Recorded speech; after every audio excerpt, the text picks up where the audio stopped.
Que tu sois graphiste, coach, agent immobilier ou bien vidéaste comme moi, une des choses à laquelle tu vas penser quand tu lances ton entreprise, c'est bien de trouver tes premières missions, tes premiers projets et du coup tes premiers clients. Salut, c'est Fiz, freelance vidéaste depuis 3 ans et demi et aujourd'hui dans cette vidéo je vais t'expliquer comment j'ai eu mes premiers clients, mes premiers projets et comment j'en ai encore de nouveaux aujourd'hui. Cette vidéo ne concerne pas que les monteurs vidéo comme moi, mais bien tous ceux qui veulent créer et lancer leur entreprise. Donc si tu comptes lancer ton auto-entreprise en freelance ou si tu l'as déjà fait et tu cherches potentiellement comment avoir des clients, cette vidéo est faite pour toi. Tout d'abord, dans mon cas, je faisais des montages vidéo YouTube en parallèle de mes études avant de vraiment me lancer en freelance et faire tout ce qui est film de mariage, documentaire, entreprise, etc. Ce qui était compliqué avec moi au début, c'est que je faisais plein de choses en même temps, j'étais polyvalent, mais du coup je ne savais pas réellement quelle était ma clientèle. Sachez que si un contrat ne vous plaît pas dès le début, au moins ça vous donnera de l'expérience, de l'argent et ça enrichira aussi votre portfolio ou votre showreel.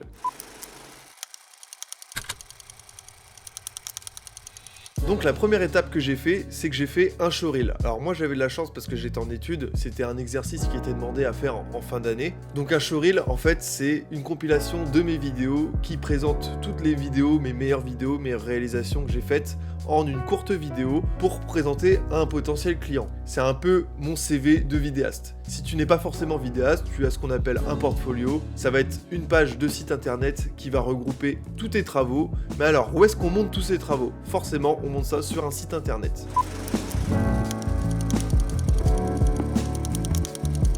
Moi, j'ai créé un site internet sur Wix.com, je paye 150 € à l'année, ce qui est très raisonnable pour un site internet. Donc au départ, j'ai fait avec Adobe Portfolio, c'était un truc compris dans l'abonnement Adobe, mais il est très important d'avoir une page où vos futurs clients retrouveront tous vos travaux. On va regarder un petit peu mon site internet pour voir comment il est fait, vous allez voir, c'est tout simple. Donc voilà comme exemple mon site internet que j'ai refait récemment en plus.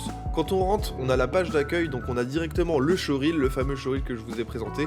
On voit une compilation de tous mes travaux. Donc voilà, on a une explication claire pour mes futurs clients de ce qu'il y aura à faire avec moi s'ils prennent commande. Donc voilà, pré-production, le tournage, la post-production, le rendu. Donc voilà, c'est les 4 différentes étapes de création d'un film avec moi. Il faut que la page d'accueil soit assez courte et que votre client sache à qui ils ont affaire dès le début. Donc c'est pour ça que j'ai créé aussi une page à propos, voilà, à propos de moi, j'explique un petit peu mon parcours, ce que j'ai fait comme études, etc. et comment j'en suis arrivé là aujourd'hui. Donc voilà, c'est pour les clients un peu curieux qui veulent en savoir un peu plus sur vous. On a bien sûr la page principale de tous mes projets. Donc voilà une courte description de mes projets avec différentes catégories. Donc c'est là où il y aura aussi potentiellement votre portfolio. Voilà, si vous êtes un photographe, vous allez avoir une ribambelle de photos. Moi j'ai catégorisé ça parce que je fais plusieurs choses.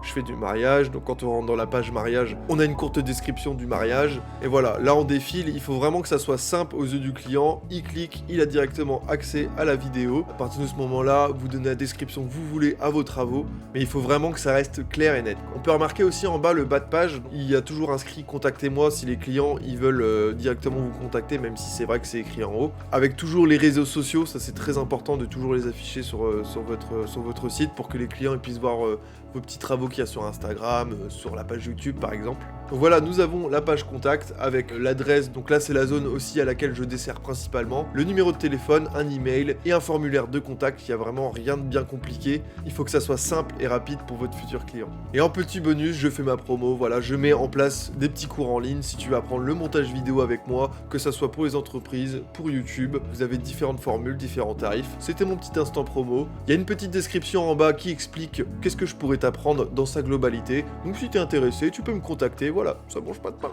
La deuxième étape, ça va être forcément de vous créer des réseaux sociaux.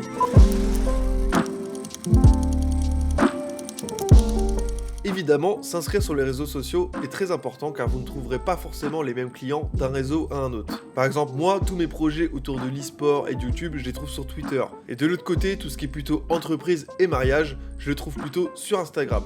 Et Facebook aussi. Ouais.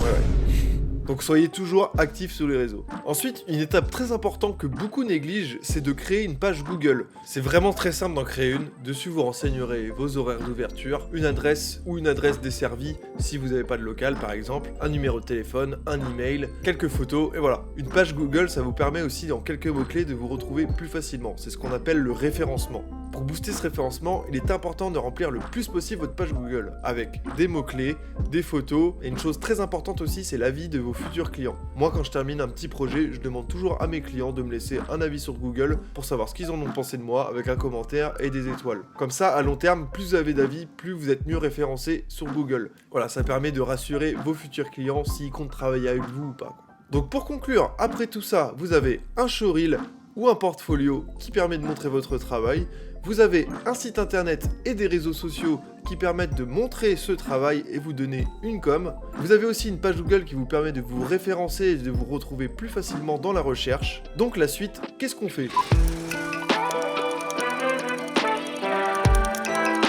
Donc là, on va faire des choses un petit peu plus physiques. La première étape, ça va être de faire des cartes de visite et ou des flyers. Il existe de nombreux sites internet pour faire ces cartes de visite, soit avec des templates, soit vous pouvez importer vos créations vous-même. Moi, je vous conseille de toujours mettre un petit peu plus cher et de ne pas prendre les offres de base pour avoir une carte de meilleure qualité. Ensuite, on va passer à l'étape de la distribution.